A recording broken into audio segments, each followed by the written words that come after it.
Bugs. O, di ba mga mare? Akala ko nga ay napakalinis ko na sa bahay at meron pa pala talagang mga natitira. Hindi ko nga akalain mga mare kahit araw-araw akong maglinis ay ganyan pa rin karami ang natitirang kalat. At buti na nga lang mga mare dumating na tong order kong vacuum cleaner. Binili ko nga lang itong mga mare ng 700 at naka free shipping. Hindi mo na nga kailangan na extension dito mga mare dahil wire pa lang ay napakahaba na. Yan na gagamit to ng auntie mo. O, at ayan na ngayon tayo mga mare na sinubukan ko siya sana all. Medyo nahirapan pa nga akong ilak yan mga mare at para nga masecure na hindi tatalsik sa aking mukhang alikabok. Sino ba naman ang gustong matalsikan ng alikabok mga mare?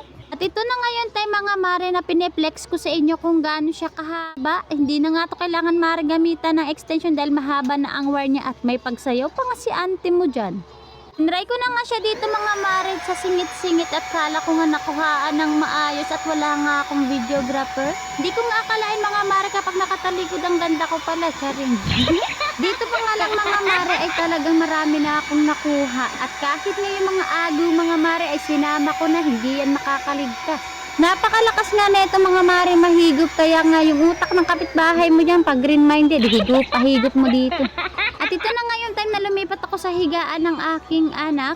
Medyo maalikabok na talaga dito mga mare dahil hindi nga pinahihigaan. Hindi ko muna siya dito pinapatulog mga mare dahil nga naaalipungatan at baka mahulog. Ito na ngayon time mga mare na akala ko talaga ay nakukuhaan ako ng video dyan. Pagpasensya na nyo na nga lang mga mare. Wala kang choice kundi magpasensya.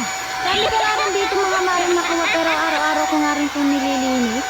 Gamit na gamit ko nga ito mga mare kaya kung gusto mo itong matry at mahigop mo na yung utak ng kaibigan mo dito, i-click mo na yung yellow basket ko dyan sa baba. Ayun lang. Salamat sa panonood.